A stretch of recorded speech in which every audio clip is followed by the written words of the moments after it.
we're going to do a discussion on the Council of Europe and the conversion therapy practices. And this is very similar to what we did a podcast on in the past on the banning of conversion therapy here in Ireland. It's being snuck in the back door through Europe. So Eugene, I'll turn it over to you to go through the information. Yeah, Jana. So this is, we did that video to talk about why it was a bad idea. Like, it's a disastrous idea. It's not even close to being bad. It's outrageous. So let's get into this. So the background to this is that some British MPs have been pushing this. Now, you may say, what British MPs is EU? No, the Council of Europe is different. No, this is this broadsided me as well. If it's broadsided you, it's certainly broadsided, I think, any of us. That there is this group called the Council of Europe who have this influence on legislation across Europe. So this UK Labour MP, Kate Osborne, she's tabled this resolution on conversion therapy bans that include gender identity and gender expression. And that's the issue. That's the issue. And we did a whole video describing why that was such a bad issue. Now, it got through the committee stage unanimously, so everyone supported it. So they're going to do a vote on this resolution on the 29th of January. And they're calling for criminal sanctions on mental health professionals, educators, parents, and social workers who do not affirm a child's self-declared trans identity.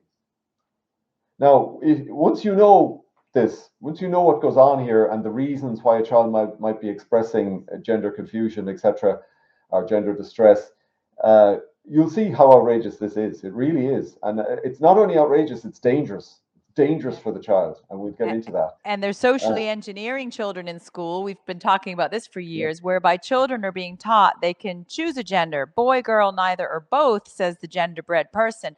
So they're going to be creating all the confusion and socially engineering kids in school, and that confused child goes to their educator, their psychologists, all those millions of euros that Norma Foley and previous Minister for Education Helen McEntee invested in putting psychologists in schools through the NEPS program.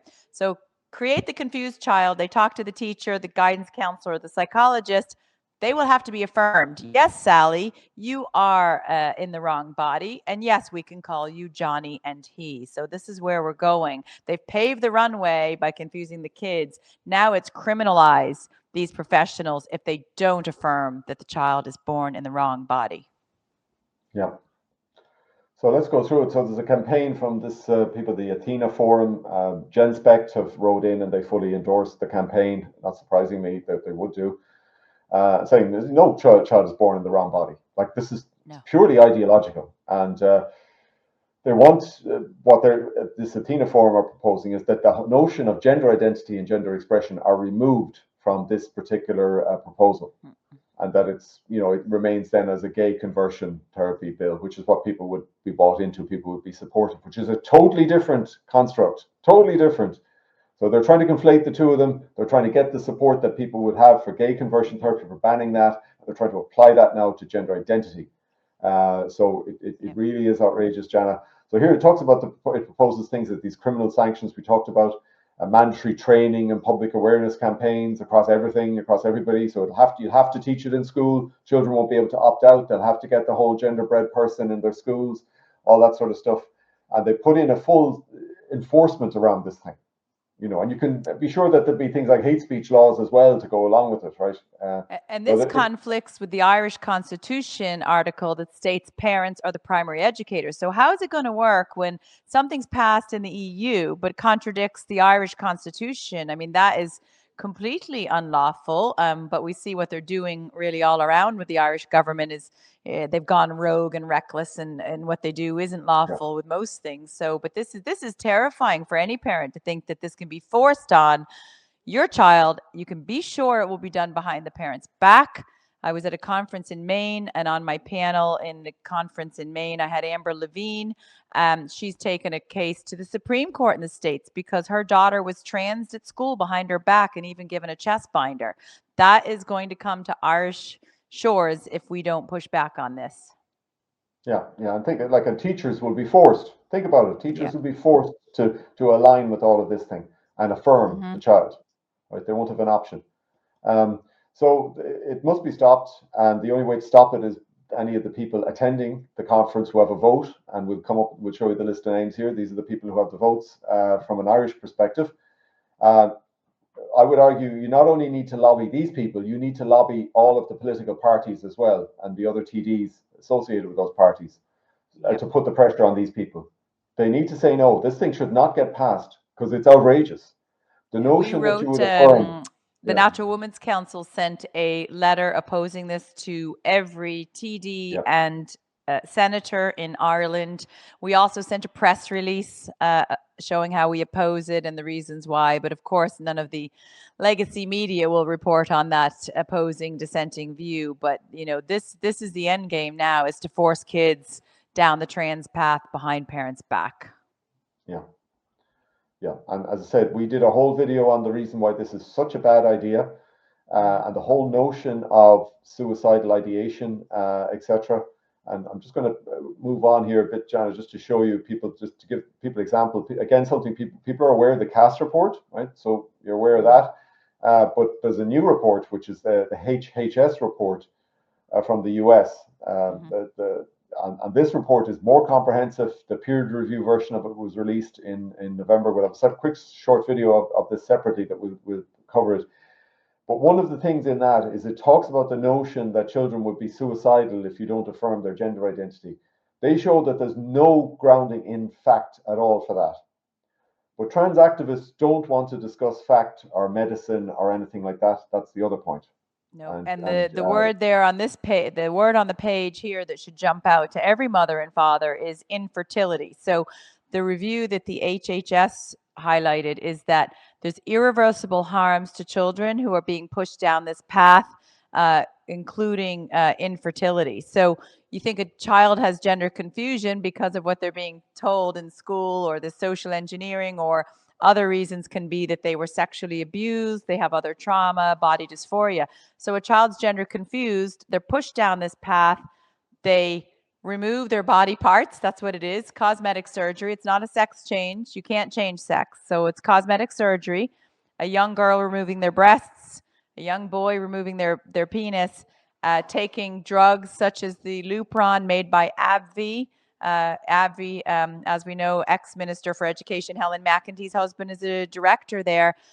These things cause infertility. So any mother or father who has hopes for their child to grow up and have a family, get married, have a family, that's not going to happen if they get pushed down this path. They will be sterilized. I certainly don't want that for my child, and don't want them pushed down this path in the classroom or through this this forced act.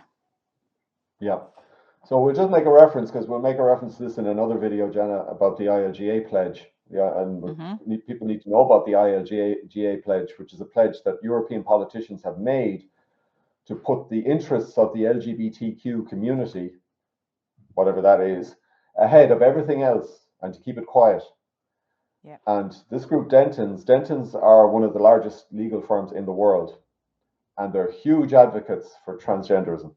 Huge advocates for it. They produced this book in conjunction with Belong To are referenced in this particular paper. Of course they would.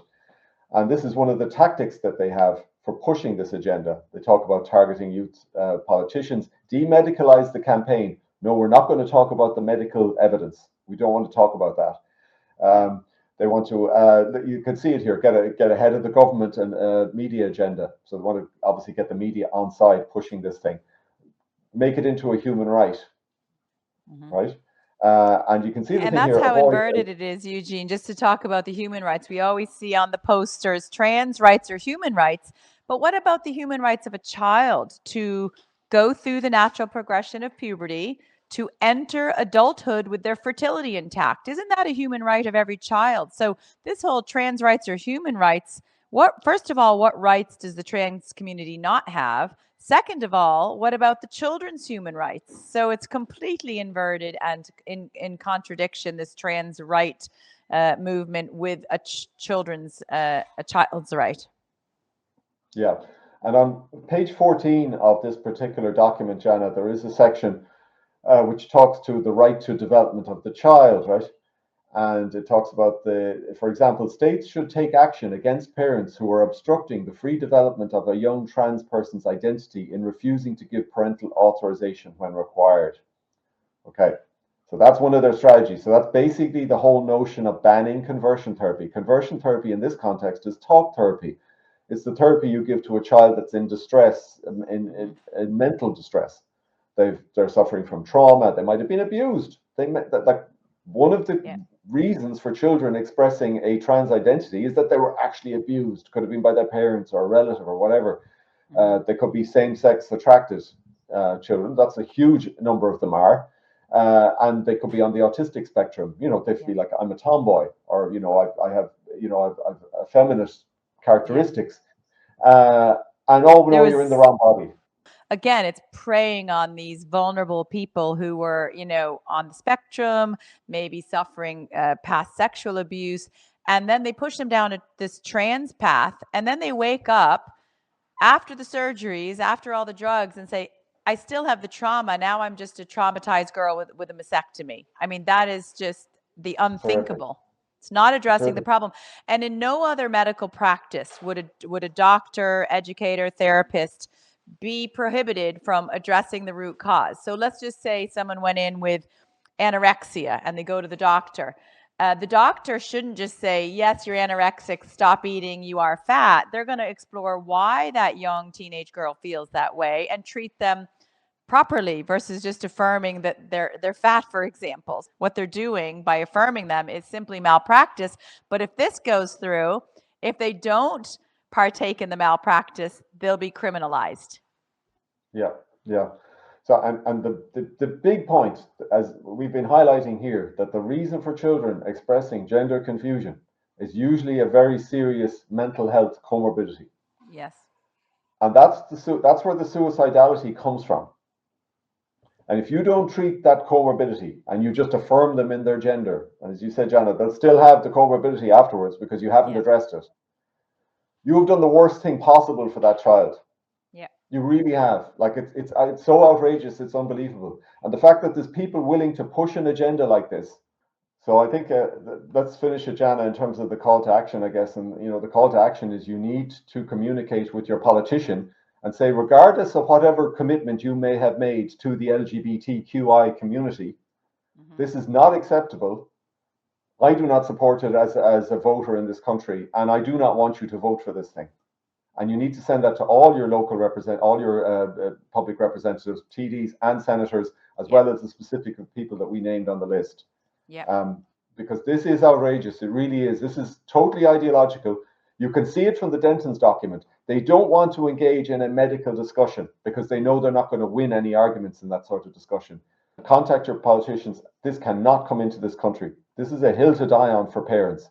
They're getting indoctrinated with this stuff in the school, and now they want to affirm them based on the indoctrinated narrative that they've given them in the school. And it's the most vulnerable children, the children that are abused, the poor little gay kids, the children on the autistic spectrum. They're the most vulnerable ones, and they're the ones that are going to get hurt the most.